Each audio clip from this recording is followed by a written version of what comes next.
guys, my name is Shay and welcome to my channel. Today I'll be reviewing Good Trouble, Season 4, Episode 7, Take These Chances. Don't forget to like, comment, and subscribe. Let's get it. The episode starts off with Alice on stage doing her set and she is killing it. Everything is going well until Alice starts to picture the audience as ants and starts sweating. Malika and Deontay are in her loft and she's doing her hair. Deontay wonders how her proposal is going and Malika says that it's great. It flashes to Malika in Lucia's office, and Lucia tells her that she did a great job on her impact report. Malika is excited to hear that, and Lucia tells her that she needs 2 council members for approval to sponsor it, so she suggests Gonzalez and Brown. Back to reality, Malika says that even though she's working a lot, it's worth it. Deontay questions Malika if she's given any more thought to them being each other's primaries, and Malika says that she has. Both Mariana and Joaquin are in the kitchen, and she thanks him for his advice to call Callie. She mentions that it was exactly what she needed, and Joaquin is happy that he could help. Also, it was exactly what us fans needed because seeing Callie back was so rewarding and beautiful, man. It was so emotional seeing our girl Maya again. And hopefully we get more moments like that because it was so good to see. Mariana questions Joaquin why Jenna left home, and Joaquin has his walls up, saying that he doesn't really like to talk about it. Dennis comes into the kitchen and greets them both. Joaquin is looking suspicious of him, and then it flashes to Joaquin noticing a picture of Jenna and Dennis together at his party. Back to reality, Davia tells Joaquin that she read his article and didn't know that Luca was unhoused. She mentions that they met when he was crashing in his loft, and Alice wants to know who crashed at the coterie and when. Joaquin says that he had someone crash in his loft for 2 days when he was out of town, and Alice has a major problem with that, saying that notices of any overnight guests need to be submitted to the manager, which is her. Alice is trying to be a hard ass all of a sudden, saying that there will be no more Miss Nice Gal and enforcing new rules.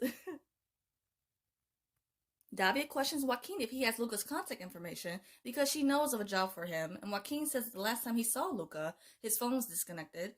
Joaquin mentions that the last time he saw Luca, he was on Skid Row and Davia thanks him. The second Davia prepares to leave to go down there, Dennis immediately offers to go with her. Even though Davia says that she'll be alright, Dennis makes it clear that he's coming with her to make sure she's safe.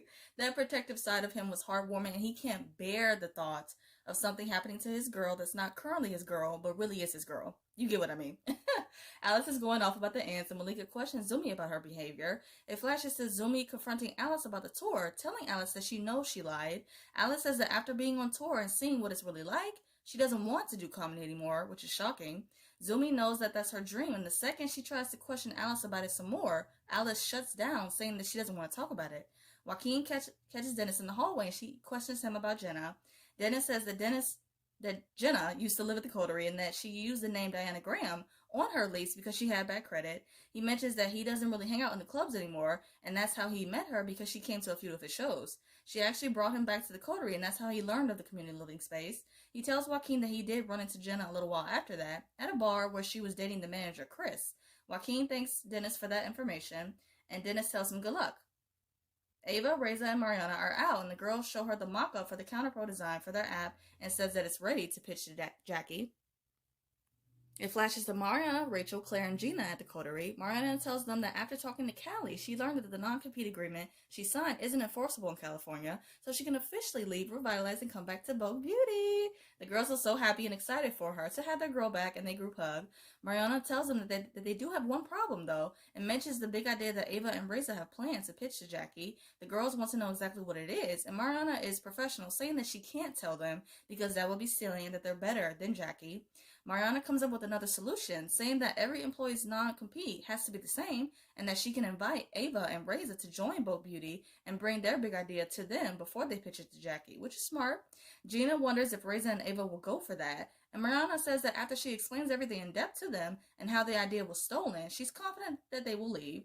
Mariana explains how Jackie stole their code from Vogue Beauty and replicated it with Revitalize, and how she changed it just enough so that they couldn't prove it. She also mentions how she knows the girls were manipulated by Jackie to lead with beauty products instead of household cleaning products like they originally wanted to do with the brand.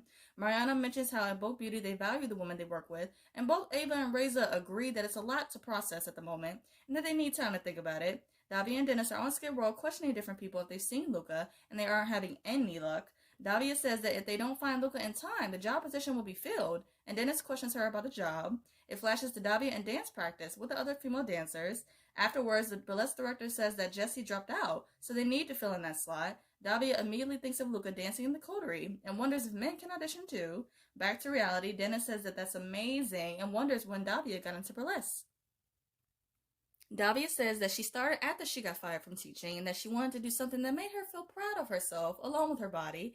Dennis is totally down for coming to one of the shows, and Davia says that she's not sure if she's that confident. But I mean, if Davia isn't ready for Dennis to come to one of the shows, she can surely give him a private dance back at the coterie. In his loft or hers, preferably his. I would love to see that. Oh, I would love it. She mentions that she didn't want Luca to miss out on this, knowing that dancing is something that he's interested in. Dennis just smiles, doesn't say a word, and Davia questions him why he's smiling. Dennis tells Davia that she's a good person, and Davia adorably tells him to stop it. But it's so true. And Dennis actually has a couple of moments throughout this episode where he just looks at Davia and then smiles at her with so much love and respect for her as a person because of her big heart. It made my Debbie heart melt so much. They both get texts from Alice about a peanut butter covered spoon, along with some leftovers from the food truck. Davia jokingly says that maybe she's not that good of a person, and Dennis feels the same way about himself too. It shows a montage of Malika coming to Brianna Gonzalez for her proposal, and they both say no to it. Malika comes back to work, and Tracy can see that she's frustrated. Malika tells her about the situation, and Tracy tells her some intel from her friend that Lucia asked them to say no to her.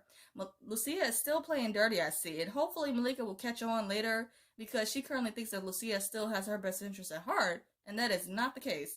Malika mentions how that's wrong, and I'm like, welcome to the world of politics. It is what it is. Joaquin comes to the bar and questions Chris about Jenna. Chris says that he didn't really know Jenna like that, and that he doesn't have her contact information. Joaquin tries to ask him some more questions, but Chris says that he has to get back to work. Joaquin decides to question the delivery guys about Jenna. One of the guys who has worked at the bar for some years says that Chris and Jenna lived together and that they were hot and heavy for a while, but then they broke up out of the blue, and that Chris never talked about it. Dennis wonders if Luca doesn't want to dance, and Davia says that he should still know about the offer because he's a really nice guy, and he really is. Davia notices Luca across the street, and she runs over to him. Luca remembers her from the coterie, and Davia notices that Luca has a bruised eye along with a scratch on his lip. He mentions that a guy was trying to shake him down and being a dick, and I wouldn't be surprised if that was the same guy we saw an episode ago, or two, where he was just literally harassing Luca on the corner when Luca wasn't even bothering the guy. Luca says that he is about to head out of town, and Davia says that he can't leave because she has an opportunity for him to dance. Jackie is coming in with guns blazing to question the girls while Buck Beauty is landing more brains than them. Jackie is coming down on them hard, except for Mariana a little bit. Malika comes to Lucia and says that Brianna Gonzalez said no to her proposal, so she went to two other council members for approval. Lucia is shocked that Malika did that, saying that she didn't ask her to do that, and Will comes into her office attesting to that, saying that the council members are going to expect favors in return for that. Malika sincerely apologizes, saying that she knew how Lucia is passionate about women incarcerated and that she didn't think it would be a problem, and I believe her when she says that. Malika comes back to her desk and she gets a notification on her phone. It flashes to Alice coming to the bathroom and finding ants all over the open toothpaste. Ugh. Back to reality, she immediately texts Malika, saying that at least the ants will have cavities. Malika comes home to find Alice using a syringe filled with lemon water to kill the queen ant, which she calls a bitch. At first, seeing Alice freak out like this over the ants, it was funny, but then as the episode went on, I started to get the feeling like there's something deeper going on here than just the ants. Like Alice is really struggling with something, and we don't know what it is.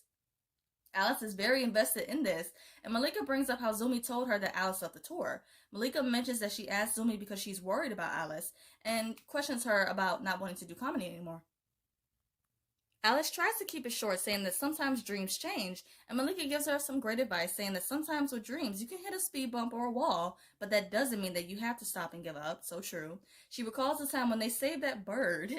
It relates it to Alice's situation, saying that the closed windows in life can knock you down, but you get up again, and gives things a second chance. I love that reference to season 3, that moment with Alice and Malika getting high off of edibles, and then saving a bird's life, having those epiphanies about their complicated love situations at the time, and then to end it, they had a dance party while getting drunk. That was such a moment, and it still makes me laugh thinking about that scene. Malika gives Alice some ant traps, hoping that she made her feel better, and this made me feel good just watching Malika just be there for her bestie, because she gets a sense that something is going on with her. And Malika and Alice's friendship is truly one of my top favorites on the show. Mariana comes to her loft, and Rachel, Gina, and Claire are there. The girls want to know what happened, and it flashes to Jackie going off on the girls. The girls question Jackie about who wrote the code for Revitalize, trying to trip her up, and Jackie doesn't see how any of that relates to what she's talking about. Jackie demands for them all to come up with some fresh ideas, and the girls sarcastically say that they will come up with some original and creative ideas, being shady, because they know that she stole Boat Beauty's coal, but Jackie doesn't know that, of course. Back to reality, Mariana tells them that Ava and Reza are in, and that they will be leaving Revitalize with her.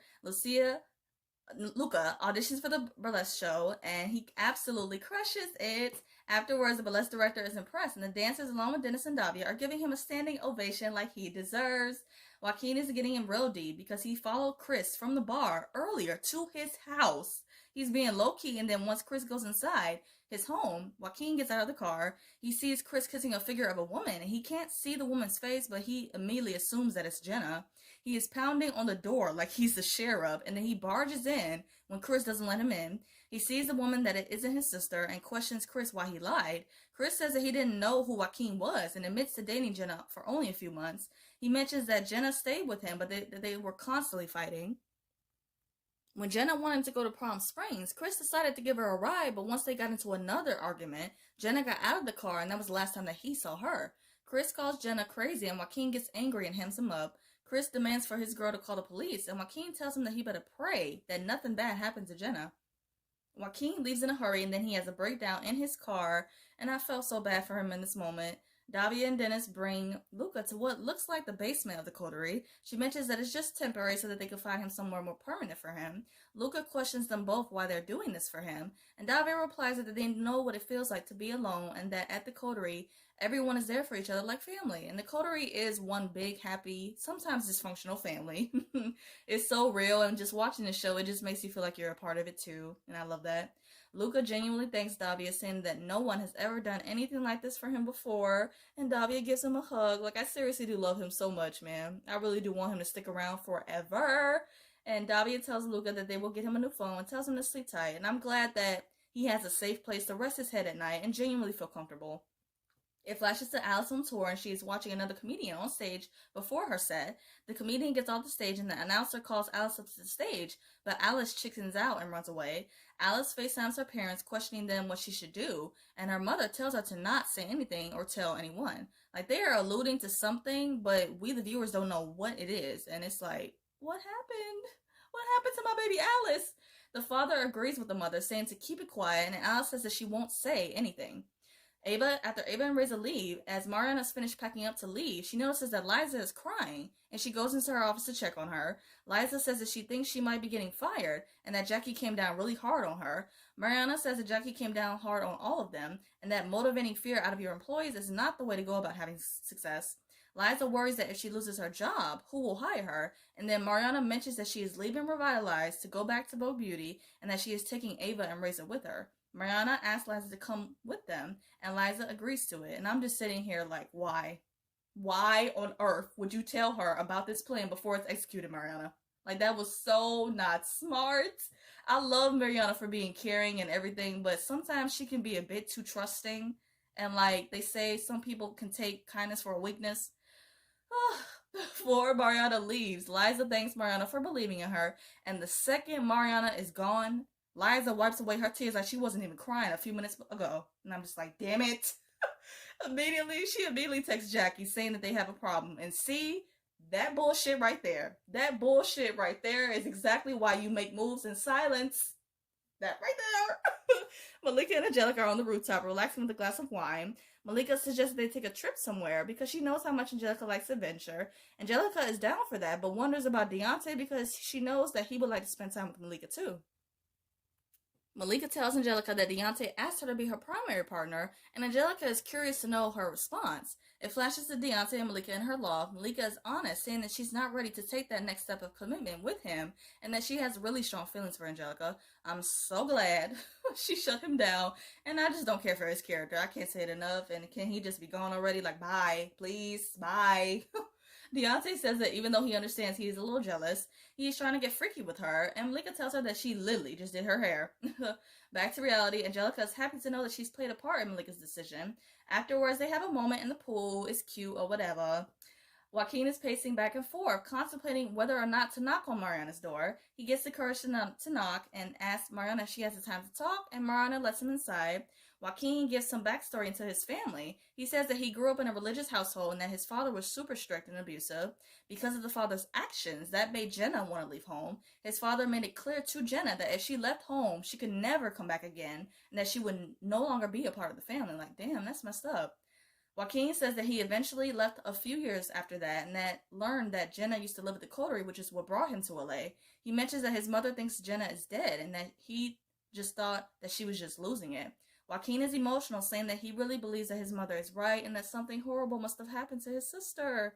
Mariana apologizes for him, and I feel so bad for him and Alice in this episode because they are both just going through it. I can't imagine how hard that must have been for him, and I appreciate the fact that even though him and Mariana are just getting to know each other, he felt comfortable enough to come to her and be vulnerable. And that just goes to show that Joaquin trusts her and that he's slowly letting his walls down when it comes to conversations about his sister, especially with Mariana. Alice comes out of the hallway, and as she sits down, she is emotional. She glances over at the wall and notices a trail of ants, and they're also on the floor. She grabs a bag that she had on tour because we see the lanyard of Margaret Cho, and she finds an open wrapper of a Rice Krispie treat, which is so good, by the way, but that's not the point. And the ants are inside of that wrapper. She starts to freak out, and Zumi comes out of her room, and Alice tearfully says that she is the source of the ants, that it's all her fault. The episode ends with Zumi comforting Alice, and it messed me up. It really hurts seeing her like this. To wrap up this video, I'm going to do a quick rapid fire of the episode. Favorite scene, Luca thanking Davia and Dennis for helping him. He even mentioned how he's never had anyone do something nice for him, and he was thankful for them both. Favorite quote, "You're a good person," by Dennis, talking about his baby Davia, and it's so true. She truly has such a pure heart and cares so much about other people. Favorite duo, Denvia, duh. Dennis even offering to come with Davia was super sweet, and I love the little moments throughout the episode. Favorite look, Malika, she looked cute. WTF moment, Lucia trying to give Malika a hard time just because she's mad and upset that she lied to her about dating Angelica. And also I have another one, Liza, like just, putting up a front of just being emotional. Who knows if that was even the truth? And then her revealing the plan to Jackie. Like, what the fuck? I hope you guys enjoyed my review of Good Trouble. I hope you guys have a great day. Stay safe. See you guys next week.